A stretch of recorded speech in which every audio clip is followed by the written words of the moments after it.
Hey everyone, this isn't so much an update as it is kind of a hey look what I'm doing. Right now I'm working on the Seatbelt Hardpoints. The belt's sticking to the bottom of the seat. This is the aft spar. I got area where the hardpoint is going to go prepped, bottom of the belt. You can see the belt, I got it hanging down that pokes through there. The upper part of the harness is over here, and what we're going to do is take this foam, we're going to cut out a shape similar to it in the right size. This is going to be part of our hardpoint. This is going to be a template for the hardpoint itself. We're going to cut this out, trim it, and we'll come back here.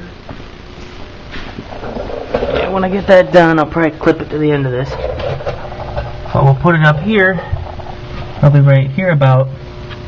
Put a couple layers of bit on one side, take it off, and then do a couple more layers on the other side, and that'll be have our hard point pretty much set. Then I can finish it up with a few more layers of bit, get it trimmed all nice, put a hole through it, put the bolt in, and it's done.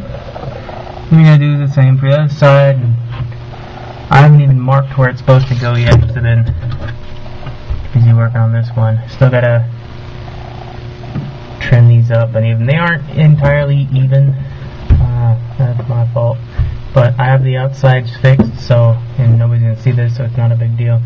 But these will be floxed all inside. This will be really strong. I also got to cut a V in these for the control column to go through here. There's going to be another rocker right about here, I think. I have to actually look at it, but yep, that's where we're at.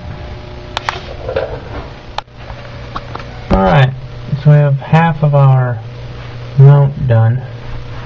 Still not quite set up, so there's still a bit of play in it. We have about 6 or 7 layers of bid on this side. I'm gonna put up some flocks right in here, and then put another probably 7 layers, 6 or 7 layers on this side. That'll make it really hard and quite strong. Put a hole in it, and then the belt will mount right about like so. Once that's done, then we gotta come over here and do the same on this side. Alright, and here we have the other side finished. Another 4 layers on this side. This has to be trimmed. Drill a hole in it, lock it, and we're done. Nothing to it. And here it is, drilled. Screw through it, ready to go. Probably put a little bit of safety wire on it just to make sure, but oh well, turned out pretty good. It's not perfectly centered like I'd want it, but it was at an odd angle, so it was difficult to see. But nice and strong and will hold. There we go. Now to start the other side.